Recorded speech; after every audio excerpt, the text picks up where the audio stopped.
जय हिंद।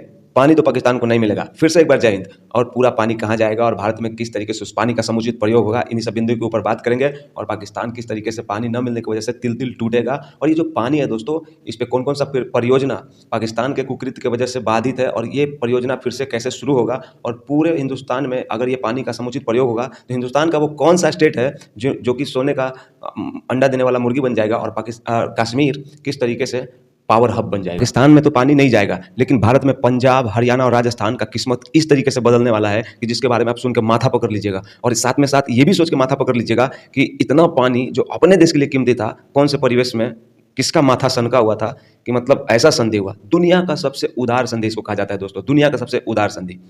नेहरू जी और अयूब खान और वर्ल्ड बैंक के मौजूदगी में ये संधि हुआ था 1960 में। कभी और इस पर बात करेंगे, लेकिन ये पानी का प्रयोग कब, कैसे और कहाँ होने वाला है, इसके बारे में आप सुनिएगा। और ये सोचने पर जब आप वीडियो को देखने के बाद विवश होइएगा कि ये पानी हम लोगों को कब का मालामाल कर चुका होता है और भारत को फिर से सोने का चिड़िया बना देता है। थोड़ा इस पानी के गणित को समझते हैं। भूगोल इसका क्या कहता है। पूरब का जो पानी है अपना, सतलुज, ब्यास, रावी का पानी पूरा अपना, और पश्चिम का जो नदी है सिंधु, झेलम, चिनाब, इसका 80% से ज़्यादा पानी पाकिस्तान को। पाप का घड़ा भरता है, ये दिन आना था, आ गया। पाकिस्तान का खेती बाड़ी का कम से कम 30% हिस्सा तो इस पानी से, और बिजली का भी 30% हिस्सा। सोचिए इतना बड़ा क्वांटिटी जो पूरे देश के जीडीपी को प्रभावित करता होगा। बस क्या बोलेंगे, पाकिस्तान का नसीब खराब था कि कुकृत पे कुकृत करता गया, और एक समय ऐसा आया जब पाप का घड़ा भर गया। और बोलते हैं ना कि मैनेज करने वाले, और जब तक जिनके पास व्हील पावर नहीं था, जो समझौता करते थे, वार्ता करते थे, टेबल लगाते थे, वो सरकारें जब तक रहीं तब तक पाकिस्तान अपने मन का किया। और आज ट्विटर पे अलग अलग तरीके से मैसेज करके वो अब दिखा रहा है कि वो वार्ता करना चाहता है, युद्ध नहीं चाहता है। फिर टीआरएफ से मतलब ये आतंकवादी संगठन जो हमला किया था जैसे मोहम्मद का, जिसका एक उपनाम है टीआरएफ, तो उससे माफ़ी मंगवा रहा है। खैर ये सब तो चल रहा है, रोज़ टीवी पे आप देख रहे होंगे। अब ये सोचिए दोस्तों कि इतना सारा पानी पाकिस्तान के लिए, जो मतलब पाकिस्तान के लिए जीवन दान पानी, और इसको उसने बोलते ना आसमान में थूका है उसने। हमेशा आतंक, दहशतगर्दी और मतलब अपने लोगों को भेज के मतलब हमेशा पाकिस्तान कश्मीर को कब्जे में लेना चाहने का एक मतलब असंभव कोशिश करता रहा। फिर एक बार आता है 2016, आपको याद होगा उरी अटैक। उस समय मोदी जी ने एक बात कहा था, खून और पानी एक धार में नहीं बह सकता है। फिर क्या हुआ, फाइल जुटाया गया, अध्ययन हुआ, और उस पर एक लंबा कार्य चला। दोस्तों मैं ये नहीं बोलूँगा कि पहलगाम एक बहाना है, लेकिन आप यकीन मानिए ये काम मोदी जी को तो करके ही जाना था, ये काम उनके हाथ से होना था। ऐसा नहीं है दोस्तों कि पहलगाम होने के बाद ही ये नदी वाला एक्शन लेना था, ये जल संधि वाला एक्शन लेना था। नहीं, ये 2016 में जब उरी अटैक हुआ था और जब मोदी जी ने कहा था कि पानी और खून एक साथ नहीं बह सकते हैं, तभी फाइलों को रीड किया गया था और ये देखने और समझने का कोशिश किया गया था, कमेटी बिठा के, ठीक है ना, टीम बना के, कि क्या कुछ चल रहा है और कितना सारा परियोजना है जो हम लोग शुरू कर सकते हैं। और बहुत सारा परियोजना को बिना वर्ल्ड बैंक की इजाज़त के मोदी जी ने शुरू कर दिया। कब बंद पड़ा हुआ परियोजना को भी दोबारा से शुरू किया गया। ये व्हील पावर है दोस्तों, किसी से उन्होंने पूछा नहीं था। और आज कुछ कुछ परियोजना मतलब धरातल से उठ के मतलब रियलिटी में वो चीज़ जल्दी से शुरू हो जाएगा। तो आप एक जरा सा गेस कीजिए कि 16 में एक बात बोला गया था, 16 में, माय गॉड, 16 में बात बोला गया था कि पानी और खून एक साथ नहीं बह सकता, और 16, 4, 20, 5, 25, 9 साल के बाद वो काम एक्टिव हो रहा है। आप कल्पना कर सकते हो, एक नेता का दिमाग 10 साल पहले बोला और 10 साल के बाद उसको मतलब लागू कर रहा है।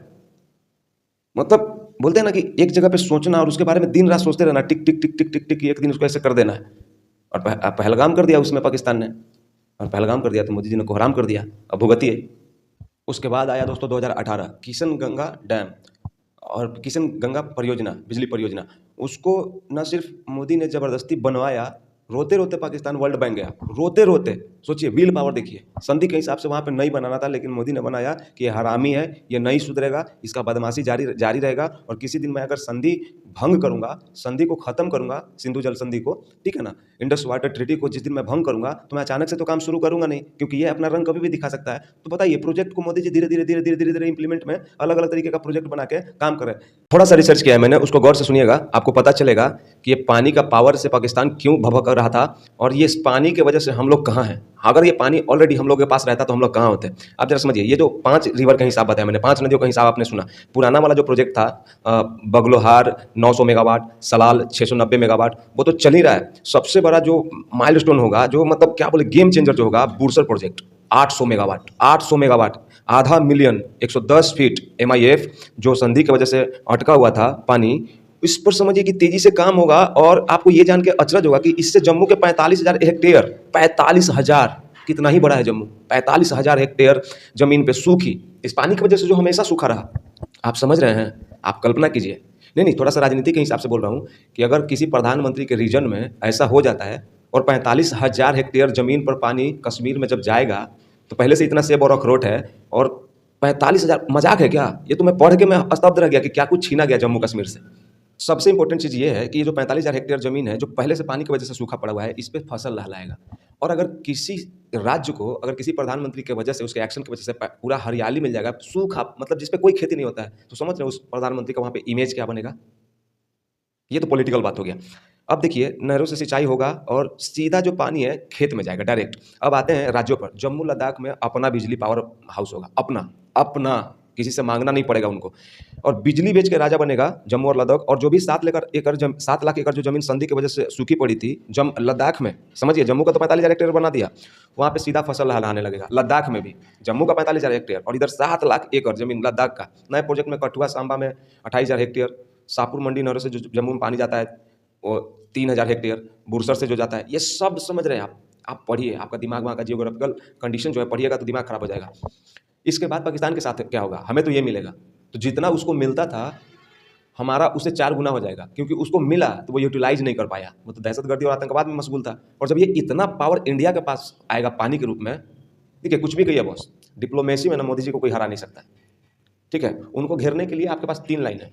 सुरक्षा चूक कैसे हो गया, है ना, मैं भी कंडेम करता हूँ। जिस तरीके से कुछ कथित लोग इस पहलगाम अटैक को कंडेम करते हैं लेकिन अंदर से कुछ और है, उनके ऊपर उनके दिल रखने के लिए मैं बोल रहा हूँ कि सुरक्षा चूक का मैं कंडेम करता हूँ, लेकिन इस सवाल में पाकिस्तान के साथ क्या होना चाहिए वो नहीं चुकना चाहिए। जैसे ही पुलवामा हुआ, पूरा देश गुस्से से लाल था, सबके आंखों में प्रतिशोध का भावना था, और लगे हाथ नितिन गडकरी साहब जी ने कह दिया कि हम अपने हिस्से का पानी पाकिस्तान नहीं जाने देंगे, और सालों से बंद पड़ा हुआ शाहपुर कंडी बांध शुरू कर दिया गया और उस पर और तेज़ी से काम चलने लगा। मतलब ये सब ऐसे सोच समझ के किया जा रहा था ना, मतलब बीजेपी के द्वारा, कि आप ये समझिए कि मतलब सब काम को मतलब सर्कुलेट कर दिया गया था, चल रहा था काम।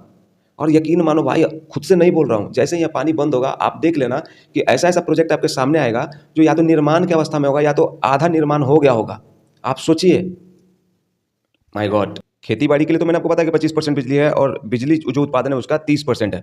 किशन गंगा प्रोजेक्ट 2018 में चालू हुआ, वर्ल्ड बैंक चला गया पाकिस्तान बहिष्कार करने के लिए, मतलब मना करने के लिए कि हमारे साथ गलत हो रहा है। नहीं माने मोदी जी, इम्प्लीमेंट में लाए और चालू किया और हरी झंडी दिए। फिर चिनाब नदी पर रतले प्रोजेक्ट आया 850 मेगावाट का, और ये जो किशन गंगा प्रोजेक्ट था 2018 में, ये भी लगभग 1000 वाट का प्रोजेक्ट था, मेगावाट का प्रोजेक्ट था। फिर चिनाब नदी पर रतले प्रोजेक्ट आया 850 मेगावाट का, फिर 2021 में इसको भी हरी झंडी। वो बार बार वर्ल्ड बैंक जाए, भारत बार बार हरी झंडी।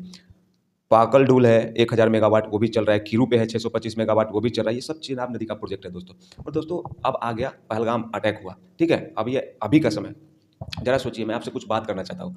पाकिस्तान एक ऐसा देश है ना कि उसके साथ आप समझौता करके जीवन नहीं बिता सकते हो। कुछ कुछ लोग और कुछ कुछ देश लतखोर होते हैं, कुछ कुछ भी नहीं बोलूँगा, सिर्फ एक ही देश तो पृथ्वी पर लतखोर है, और वो है पाकिस्तान। ना आपको भूटान तंग करता है, ना आपको मलेशिया तंग करता है, ना आपको वियतनाम तंग करता है, ना आपको बैंकॉक तंग करता है, ना आपको म्यांमार तंग करता है, ना आपको नेपाल तंग करता है। कोई तंग नहीं करता है, सबको भारत का नेचर मालूम है। कमेंट करके मुझे बताइएगा कि ये पानी अगर पाकिस्तान से छीनता है तो पाकिस्तान के साथ क्या होगा। 65% से लेकर 80% तक उसका कारोबार, बिजली, फसल और जो खेती है, ये सब जो भी तमाम चीज़ें जो आप समझना चाह रहे हो, मैं जो बोलना चाह रहा हूँ, वो सब ठप पड़ जाएगा। मतलब इस पानी नहीं मिलने की वजह से पाकिस्तान के साथ वो होगा जो कल्पना नहीं किया होगा। वो क्या सोचते हैं इस वीडियो के बारे में मुझे बताइएगा, और आगे कहीं और दूसरे वीडियो में मिलूंगा। जय हिंद।